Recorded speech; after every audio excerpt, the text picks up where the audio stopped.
Good morning, everyone. Welcome to Laurel Park. Naomi Tucker joined by Tim Tulloch this morning. Great to have you with me on the morning show, Tim. Yeah, I woke up this morning, called 911. I saw something in the sky I just didn't recognize and haven't seen it for a while. Turned out to be the sun, which was really nice. So we've got a nice sunny day today for this afternoon's races. It's been a few days, and do we get a lot of rain. Wow. We did. So nice change of pace that indeed the sun was out here. And of course, bodes well for hopefully the big weekend coming up next week. Federico Tessio Stakes, of course, the Weber City Miss as well. Saturday, April the 16th. We've got 4 stakes races in total. Of course, key preps for the Preakness Stakes as well as the Black Eyed Susan. Yeah, win in your ins for both of those races, the Black Eyed Susan and the Preakness Stakes. It's always a big day. My family's going to be around for Easter weekend, so they're coming out on Saturday. So I have to work, but that's okay.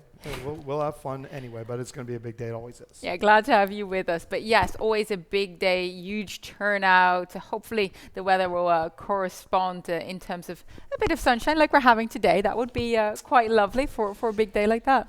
You know, you hate to say we deserve it because I don't like that, but we deserve it. Just a little heat and a little sun would be fine.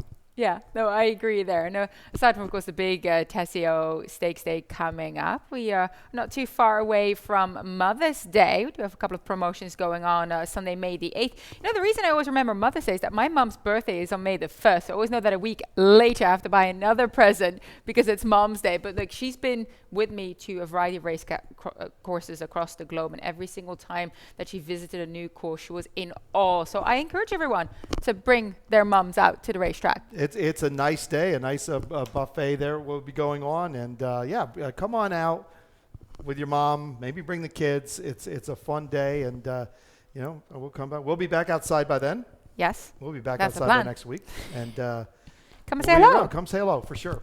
Yeah, we appreciate it. Now let's have a look at the current track conditions. Tim, you're already teeing it up. We've had some sun. The track is slowly drying out. Currently rated muddy. Yeah, currently rated muddy. It's still got some moisture into it. It might upgrade to good by mid-afternoon, but it's just going to depend on how strong the sun is and if we get any breeze at all. But like we talked about, we had a ton of rain. I mean, we had a lot of rain. It's going to take a little while for it to dry out. Yeah, no, I remember waking up a couple of times at night and it was pouring down. So yeah, fortunately we got the sun out today. So let's keep our fingers crossed and the track continues to soak up those rays and dry up ever so slightly. But right to the right of that, you'll see a lot of green. And that nice rain, and maybe we get 4 or 5 days of good warm weather, 78-degree weather, and that turf course will pop even more. So we're getting close. Lush looking grass coverage there. So highly anticipated return of turf action indeed. So we'll keep you abreast when we do start back again. But let's get you going here with the races. First race as usual starts that early pick 5 sequence, 6.5 furlongs the distance here. Fillies 3-year-old claiming $10,000 to $8,000. And we're going to start on the horse that both Tim and I like on top. No More Mass. We go back at her last time, going to 6.5. That was 3 starts back. She had the outside draw that day. Got over to join Summer Velvet on the lead. The pace was sharp for the distance, for the class. She was driven to take over by JD Acosta and did so very, very well. She did. This was a nice race, and she starts to draw off here in mid-stretch. Now, remember, this race was at this $10,000 level. She's back at the $10,000 level this afternoon. She tried the 16 in her last start, going 7-8. So she does wander a little bit, gets in a little bit here toward the end of this race. But look, this should work for her. After she straightens out, she just drives forward to the wire under JD Acosta, and she gets JD again today. She's going to be well placed out of there. Even though she's down toward the inside, she should be in a good spot and going down the backside. Well, yeah, I'm going to mind the 3 draw. I think that's kind of perfect. You don't have to be on the rail. You can kind of move forward. Look, I thought she ran very well, actually 2 starts back as well when she won at the claiming 16 level, and then she kind of had put a bit of a clunker in and drops back down to this level. So in my eyes, this is just her spot. This is her race to lose.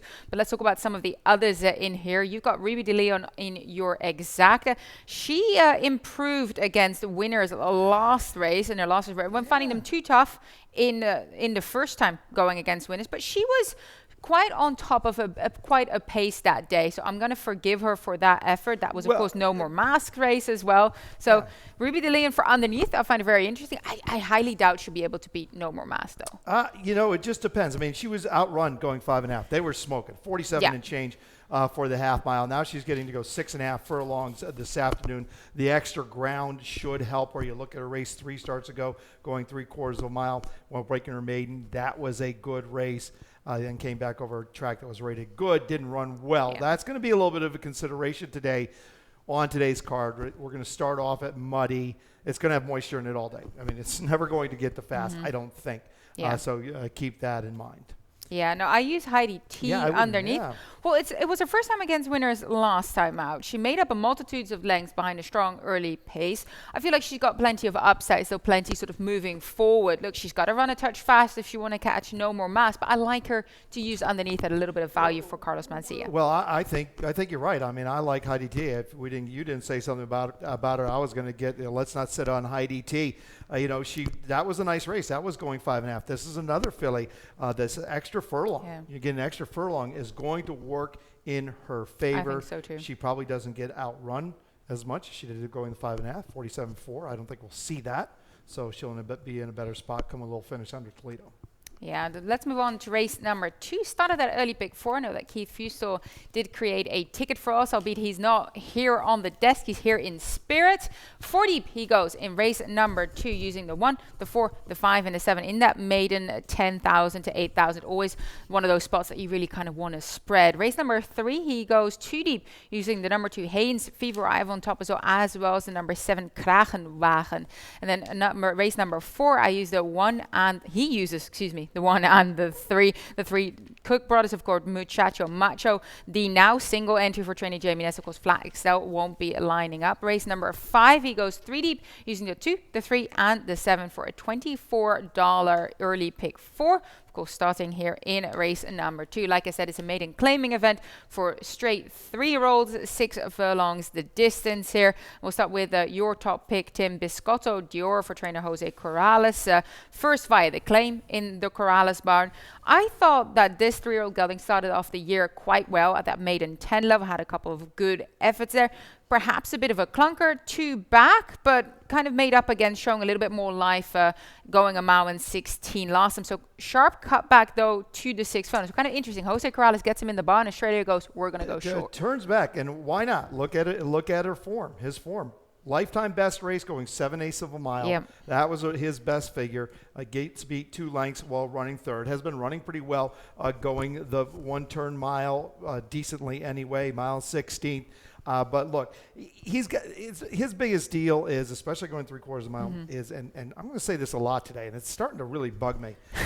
He's got to get away. I mean, we have horses that just aren't breaking well on today's card, and this is another. This is the first one of like 2 or 3 today that I'm going to say the same thing. Needs to get away from the gate. If he does, the figures in this race, if he can run back to any one of his 3 of his last 4 races, it's going to be good enough. Yeah, no, I use him underneath. I landed on the running list on the rail, Dulwich Vita for trainer Kevin Boniface, under Caruso Rice. They tried to run him at Penn in early March. He was a vet scout, comes here in at the lowest level. His debut race, the only time he went short 5.5 furlongs, was decent. Didn't seem to like the added distance going that 1-turn mile, but returns to the 6 furlong, like we just alluded to as well with Biscotto Doro. I think Dulwich Vita wants to go shorter and really hasn't done that much wrong when going short just yet at the maiden 25 level. So this is quite the drop. Yeah, this is a good spot for him. He returns as a first-time gelding. He's got some works up underneath him. He does draw the rail, and as you mentioned, his first race of his career was pretty good. I mean, he was outrun 3 lengths in the beginning of the race for the maiden 25. He got beat 3 lengths at the end of the race, so it was pretty even. Yeah. If he get away, get himself in a decent spot here this afternoon, he certainly has a shot. I have him in your exact. Yeah, we both use him here. Can't get around them. And I would say that the key horses in this race are Dulwich Vita as well as Biscotto Doro. I don't know if you want to mention Awesome Steven. I think he's the one that you used underneath. Showed a bit of life early in his career.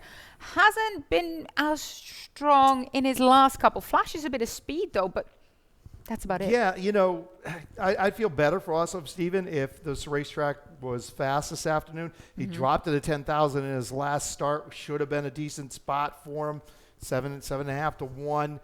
But hooked a good track, didn't show up. But if you go back and look at that race December 26th, the day after Christmas, he showed speed that day, got tired. It was only his second race of his life, but I'm going to give him a little shot to rebound second time at this level. And, I think a fast track would help him a little bit better, but he should be able to handle an off track. Yeah, He's got Giants Causeway and 2-punch. So I take a bit of a flyer with the number 6 already there for Crystal Pickett, who has had one race today, 4.5 furlongs at Charlestown, stood in the gate, missed the kick by multiple lengths. The blinkers go on. They've taken him back to the gate afterwards, which I always like to make sure that he breaks better.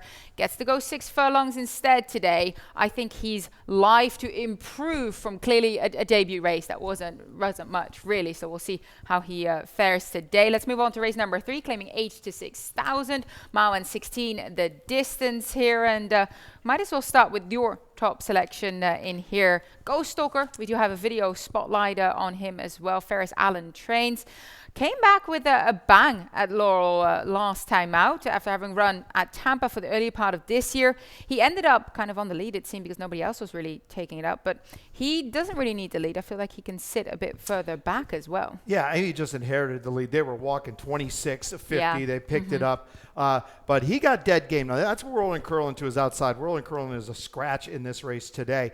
Whirling Curlin hooks him, but look at Ghost Stalker. He redigs and comes back on Whirling Curlin. After doing, you could say he did the work in that race, but he wasn't going particularly fast, so he had something to come back on. His recent form has been very, very good, going back to December. Yep. His life best has come over a racetrack with moisture. He's going to get that this afternoon and getting Gene Alvalo. And I'll tell you what, I've been watching Gene ride more and more and just a little bit closer. I think this kid can ride a little bit. I think he can ride a little bit. He sits a horse well. He gets good finish out of a horse. So I'm excited to see how Gene goes through the rest of the year. Well, we keep talking about these apprentices moving up and up, but it really seems that Gene Avello has been developing himself and showing, different tools, different skills that you need as a jockey. Looks a lot tighter nowadays as well. So yeah, we'll keep our eyes on him, and so should you, because he gives horses good rides indeed. I landed on Haynes Fever. Like, Haynes Fever has won multiple occasions on the off-going, gets down from the starter allowance after not being as strong late. Usually he comes with a kick, so I'm expecting him to just kind of rebound here today. Look, this horse is going to be very, very tough today. Gets into the 8,000. Draw a line through his most recent going 1.8 miles. His 2 previous races, they were very, very good. One in the starter 5, one in the beaten nickel. He's well drawn down toward the inside. He'll be well placed going into the first turn under Jan Vilas for the red hot, white hot Rudy Sanchez Solomon. Hey, I don't want to sit on his runners. You use Kragenwagen underneath, if I say that correctly. I'm not sure what would be the American way of saying? Kragenwagen. No, Kragenwagen. Kragenwagen is what we would say. Okay. Well, I like that better. If I learn to roll my tongue, and I'll get that. I'm going to work on my Dutch accent. Look, this horse is dropping back down to this $8,000 level after taking on $12,000 horses going 7 days of a mile. I don't think he wants that. What I do think he wants, and you look at his form, is 2 turns. And that's what he's going to get today. You look back at some of his Penn figures. Look, if he runs back to any of those Penn National races, he's going 2 turns. He's going straight to the winner's circle. Those numbers. Those were his but better 2 figures back, for sure. right here at Laurel, going the 1-turn mile. He did get the win, strong number. He's going to benefit from 2 turns this afternoon. Yeah, I believe so as well. I use him underneath. Give a quick mention to Percher as well as we move on to race number 4. Conditioned Nickel Claimer, 1 turn, 1 mile the distance. We use similar horses, different order. Cook Brothers, my exact, your top choice here for Mario Serret Jr. Consistently runs around the 60 buyer figs, has a strong late presence, done well over 7 furlongs, has run over the mile before, but I feel like he's gearing up to hopefully one of his better performances again, and drops down to that conditioned nickel claimer from the open, claiming 12.5 from those starter allowances. They're tough. They're tough, and that's exactly it. He's getting into this numbers of a race in 6 months, numbers of 4, back at a level where he's found success. You go back earlier on his form, late 2020.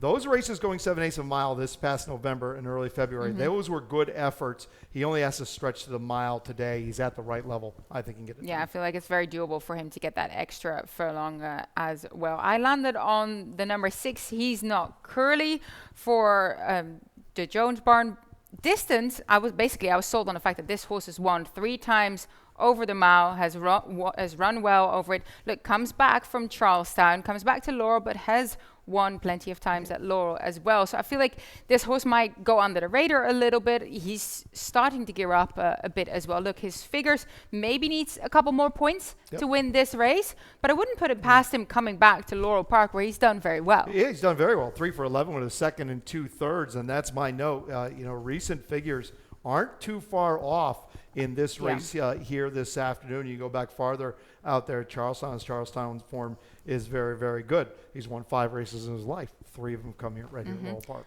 And seems to do very well on the off-going as well. Now look at that wet number, 442. I know that both you and I like to have a look at that.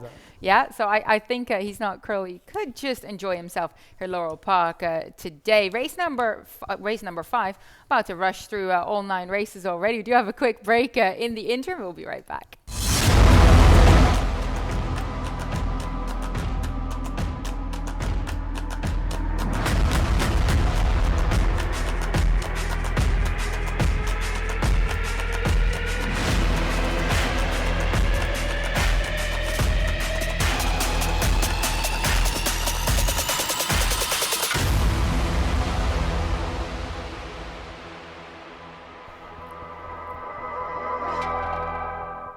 You can see it on the screen there. Tickets are on sale for Preakness 147. The big race, the Middle Jewel, the Triple Crown. Race. Can't help but get excited. That's the most important race in America run every year, bar none. It doesn't matter who wins the Kentucky Derby, and I've said this and said this. I know. It matters who wins the Preakness, because now that Derby winner comes and wins the Preakness. Now we've got some action. Now we've got a lot of interest. So now we have a Triple Crown contender. now we have a Triple Crown contender. Absolutely. So it is simply, and it is the most fun. I've been to all 3 multiple times, and okay, fine. I might be a little bit of a homie because it's hometown. Slightly biased, right? Yeah. Look, there's nothing more fun than the Preakness. I agree with you. I can't wait for this year's renewal. Let's dive into race number 5. Maiden Claimers 10-8, 1,006 furlongs of distance, 3, 4, and 5 years old. Look, one of my notes here, I know we have nearly the same horses, but I said spread race on my form here. But let's start with Flat Cat. I just feel like there's a fair few in here that could absolutely jump up and win this race. Flat Cat for trainer Dale Capuano showed actually that he belongs at the Maiden 25 level. 2 starts back with a wide trip, but tenacious rally down to the wire. Now, if you're looking for an excuse in his last, had a high draw, he broke outwards, then he was trying to find his stride down the lane, got strongly bumped actually multitudes of times, really lost his balance there, now gets down to the Maiden 10 level. Well, Dale Capuano's not going to let a good crisis go unanswered. He got a good crisis here. Let's go to the 10,000. His form's a little dirty, but 3rd time off the layoff, his first race off the layoff, good effort for that 25,000, made 25. He gets beat half length while running 3rd.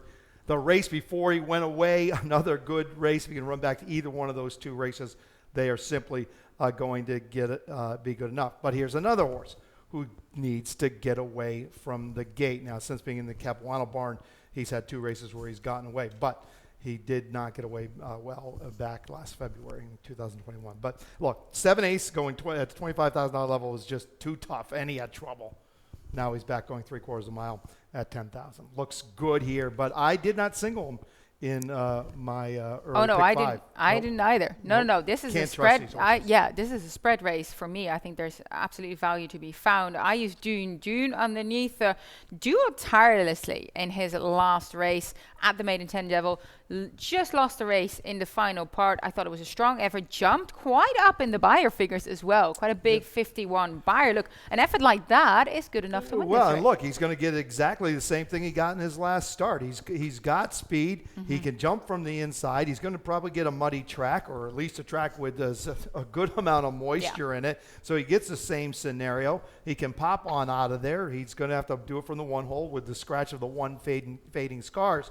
But yeah, no doubt. I mean, he could take this field a long way. Yeah, you use Cole, you're right back, who returns to the 6 furlongs distance again, and he tried his best to stay around the mile here. But look, that is challenging for a lot of runners, especially the maiden 10 level. Well, he's now the maiden 10. That was the maiden 16. He just couldn't see it out. Yeah, look, he's right back in, and according to the racing form, and this, I guess this is a mistake.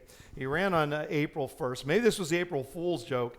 He worked on April 5th. He's back in here on April 8th. Maybe he did work at half a mile at Pimlico on April 5th. I don't know. I just have a really marked there. But look, 2 and 3 starts ago, he was running for the maiden 20. And yeah, he got beat 8 lengths. He got beat 12 lengths. But this is a pretty good drop at a distance where he's shown some ability. Go back and look at that race from January 20th over a sloppy track here at Laurel Park. He runs a good, solid number and runs second. Yeah, I definitely feel like those are the top 3. Race number 6, our feature race, 3 other than optional claimer. That is a tough race. 7 furlongs the distance here. We'll start with a video spotlight on our top pick. Oh, and my ticket, of course, as well before we head over to that video. Race number 6, I spread here using 3 horses. My top pick, Milton the Monster, as well as Artist Hope and Hunter Joe. And here for trainer Carlos Mancia. Race 7, I spread again using the 4, the 5, and the 7. I have a bit of a price play there on the number 5 Fortis for trainer Marius Ray Jr. And then race number 8, I single. My best bet of the day is Escape Fund, looking for a 4th win in a row. She's got plenty of flow again to help her out. The only problem is she's plied her trade going 6.5, 6, hasn't won over 7 as of yet, but I think that's going to change today. Race number 9, final race, 1, 5, and 9. $13.50 my ticket here, starting in race number 6, that late pick 4. Might as well right now go and have a look at the video spotlight for Milton the Monster. We look back at 2 races back. That was at Parks. That was going 7 furlongs on a sloppy surface. He was part of the early pace before just sweeping around the other 2 runners and kind of running off at the race, as you can see. Yeah, this is a runoff. This is absolutely a runoff.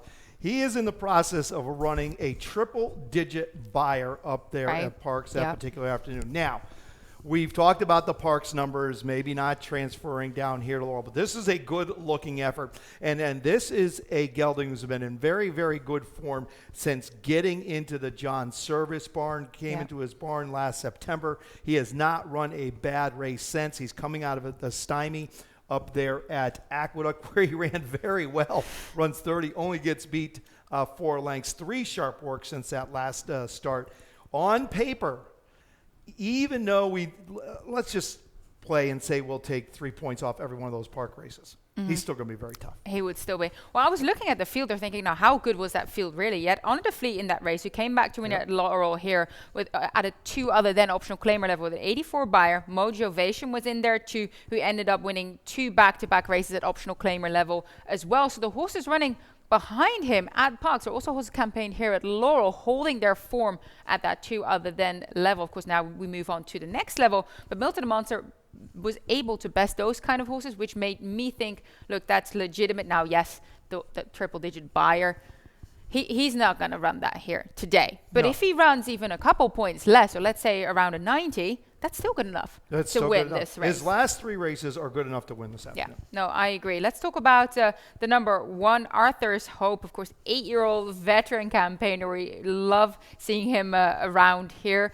Look, he hangs around. He runs his race. I like him for those underneath spots. I do too. And my fear is, I'll get to my fear in a minute. I mean, this is a horse who, over his last 3 starts since coming out the layoff, 3 ascending numbers. He's going the right direction. Comes out of that race at Aqueduct, only gets beat 3 lengths, 2 other than up the road. He's a 9-time winner. He's a 9-time winner, 5-time winner going 7/8 of a mile. That's a 9-time winner over a track with moisture. That's what I was about to say. He won more than 9 times, right? That's all the good news. The bad news is he draws a 1 hole going 7/8 of a mile, and he's had gait issues in 6 of his last 8 starts. He has not gotten away well. That makes me a little nervous about Arthur's Hope, but he's trending the right way. And I'm going to give him a shot. He's in my exacta for sure. Yeah, I use him underneath. I think Hunter Joe at present is just a touch sharper. than Arthur's Hope. He is going to jump, hopefully clear from the gate. He's going to try and take to the front, and he's going to try and take them all the way. He looks on paper to be one of the speedsters, perhaps. Whiskey and You's going to maybe give him some pressure, but he can deal with pressure. He's had it before. Right. He has had it before. I like Hunter Joe on the outside, coming out of a really good race where he did get moved up after a DQ, but in good form. Life best going 7/8 of a mile, and he could find himself with a really nice share and get in front. The 2 Bobby G. We need to talk about the 2 Bobby G because he's a 16-time winner. He turns back to the 7/8 of a mile today, where he's 2 for 6 with 2 seconds. Very good on off track. Now, he was asked some bad questions between December and March 19th. And maybe he was asked another bad question on the 25th of March. But he responded well that day. He runs 5th. He only gets beat 4 3/4 lengths. We know he's fit. He turns back to a distance that suits him, and he knows how to win. I'm going to give Bobby G a little love today to bounce back and get back to that form that we know that he once had. No, I love it. I mean, his last race keyed his upward momentum again, because before that, look, it was a bit of a tough sell, but he's starting to find some form again. But look, you're right. He's been asked some tough questions. Stakes company. Yeah, you asked me to take an SAT right now, and I'm not going to, come on. All right. Good comparison. We might as well move on to race number 7. We still got a couple of races to go here. Optional claim is starter, allowing 6 furlongs the distance. We'll start with a runner that we have a video on here. Summer odds for Deanne McClure. She came back strongly in that race. Canoodle ended up winning that race. Canoodle dropped down from allowance level that day to get the win. Summer odds looked outpaced at the beginning, but really mustered up a strong late kick. I think she's going to try and apply that trick again here. Yeah, she was down on the inside, and then Bryson got her back to the outside in clean air. But she kind of liked it down in there because, whoop, there she goes down a little bit by herself. But look, this is a good race for Summer Odds, and she's run 3 good races in a row. That's Canoodle winning. Canoodle is a 3-1 favorite in a state-bred allowance race tomorrow. On the morning line. So she ran behind a horse that can run a little bit, has been getting a little bit better, as I mentioned, for Diana McClure and Bryson Butterfly. So sending figs going the right way. Yeah, both of you are underneath, though. You landed on the number 7, lucky us. First fight of claim, of course, for Anthony Ferry, who's been just getting the winners with these kind of moves. This is a horse who, she has a lot of early speed here. She's going to try and apply it again. She returns to the main track, but you can tell from her figures that she kind of likes it on the main track. She does like it on the main track. First off, the claim for Ferry are getting Arnardo Boca Chica. They hit at 19% here at Laurel. 38% overall, Boca Chica and Ferrier. This would be second off a break. That was a good return down there at Turfway Park, where she got beat 3 lengths while running 4th. A local work. She has speed from the outside. You know I love speed from the outside. Love speed from the outside. She gets everything she wants to have. And as you mentioned, the main track, not an issue. Not an issue at all. No, I tried to come up with a bit of a price bet here. Fortis for training Mary Strait Jr., Grant Whitaker. That was a very strong performance at allowance level, open company allowance level. Of course, she's a Kentucky bred. Now gets down to the starter optional again. I think this is much more her level. Loved that kind of effort. And this is going to be second after being claimed by Sareba. Yeah, look, this is a non-winners of 2 for 25. You can put all the heading up there. It's a non-winners of 2 for 25 at the end of the day. Coming out of a good race. That was an open allowance race. She ran quite well behind the couch, running second. But she has some other races on her form that are close to being good enough. And, of course, it's a Saray and a Whitaker work since that last race. Always dangerous. Yeah, definitely have to keep your eye on that pair. They do hit quite frequently together. Race number 8, optional claim is starter, allowance of fillies and mares 3-year-old and up 7 furlongs at distance here.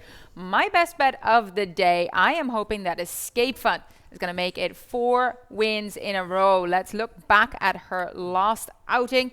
Look, there was plenty of zip early tied on that day, March the 18th.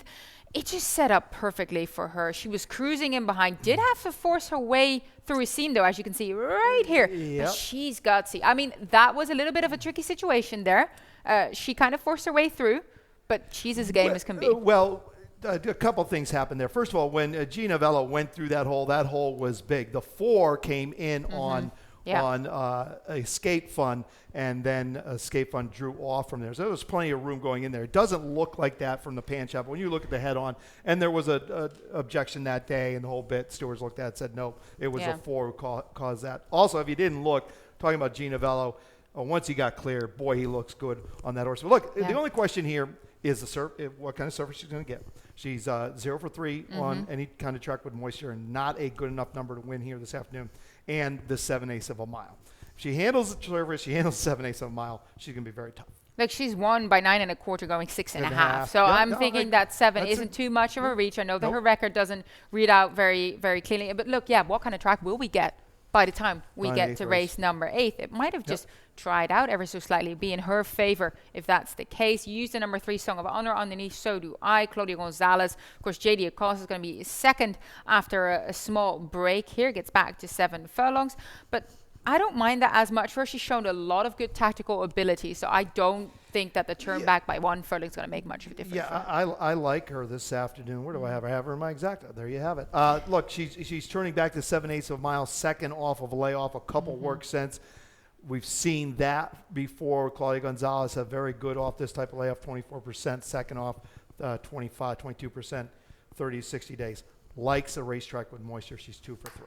Does indeed. Final race on the card is a maiden claiming 32,000, 5.5 furlongs the distance here for the 3-year-old fillies. And look, we have the exact same picks, nearly. At least our exacta is both go with the first-time starter, Gustav's Girl, for training now. Seville Fergal Lynch takes the ride. Look, Klimt, 3-year-olds and older, right now with a small sampling, hits at 15%, 2 out of 13. Unraced Dam, but half sister to Anne Arundel Country, close second to Miss Leslie's Bucky Charm sibling. Gustav's Girl, I think she's very interesting for a bar that does well with their first-time starters. First-time starter, getting Fergal Lynch this afternoon. Comes in here with some solid works. I mean, those works at Fair Hill, 5/8 of a mile from the gate, 102 and change. A sharp 3/8 of a mile on March 25th, 36 and 1. So it looks like she's prepared to jump well. She gets an outside draw, but still gets to jump in between horses, which I always like. And a good work sitting on top of this race. So, I think there's a lot to like. We have to take out the 3 Sally Valley and the 4 Bear Grace, who was my original top pick for Cal Lynch. But those 2 are out. But the 5 all worked up. Ricky Stillman, this one could be tough. She's dropping out of the maiden special weight to the maiden 40. And she's got some decent races on her form. And certainly, along with the 1 Isabel's Glory, has a little bit of an experience edge. Yeah, I use the experienced horses underneath. I think All Worked Up is going to be sharp in here, but she has to stick around late. That's been kind of her issue. She remains at the 5.5 for that reason. So we move on to lightning round.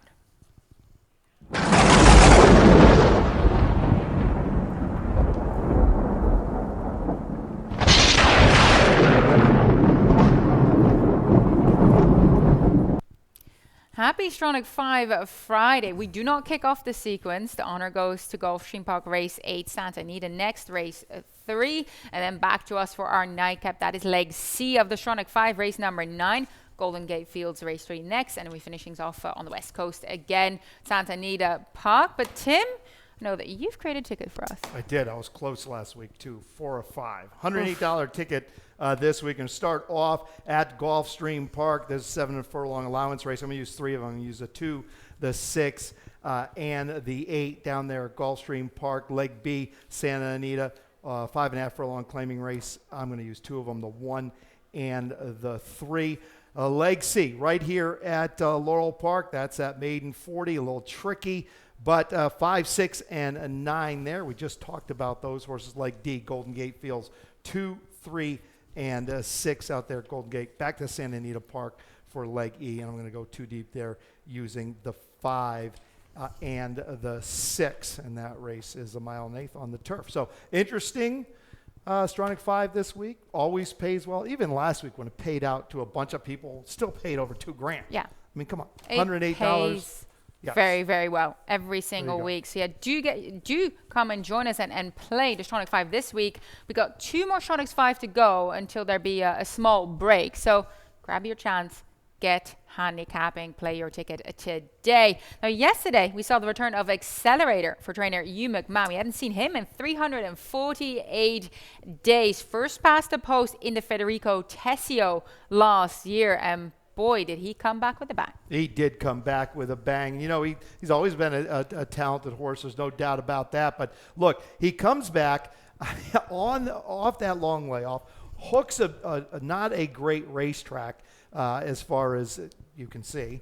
It's not like he had everything his way. Was down on the inside, took the horse, but just still kept coming. Got a little wandery to the second wire, but you're coming off that kind of layoff, and you have to run down that long stretch. You are going to get a little wandery. I walk down that thing, I get a little wandery. I'm not sure where I'm going. But good looking effort. There's no doubt about that. Yeah, well done to all involved. It was good to see Accelerator back again. As looking ahead towards Saturday, of course, Santa Anita Derby is coming up tomorrow. The Run Happy Santa Anita Derby, I should say. Of course, we do have a Forbidden Kingdom, San Vicente San Felipe winner for trainer Dicky Mandela.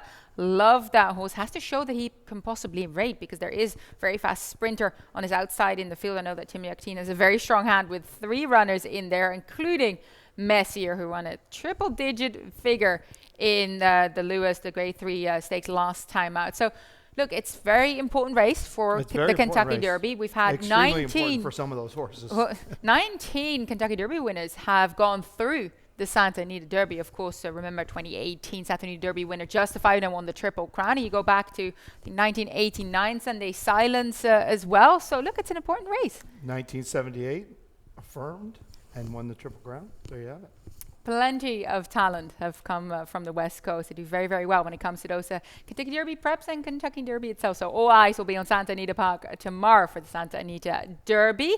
So we do have a bit of a maintenance update. They're planning on having a look at the track and doing some renovating. So maintenance targets dates for the Pimlico track closure are Easter Sunday, April 17 through to Wednesday, April 20th. But this is usual, right? We'll do this every year. This is a typical maintenance that we do on the racetrack, Pimlico, before the meet moves back up to Pimlico, and we just check out a few things all the way around the track. Make sure the base is good, and make sure the racetrack's ready to operate the Preakness meet, which is not far off. So that this is something we do every year. No reason to panic, just general maintenance. Yeah, absolutely. That will conclude the morning show. Tim and I will be back this afternoon to hopefully pick you some winners, and we'll send it upstairs to Dave Rotman to update you on the scratches and changes for today.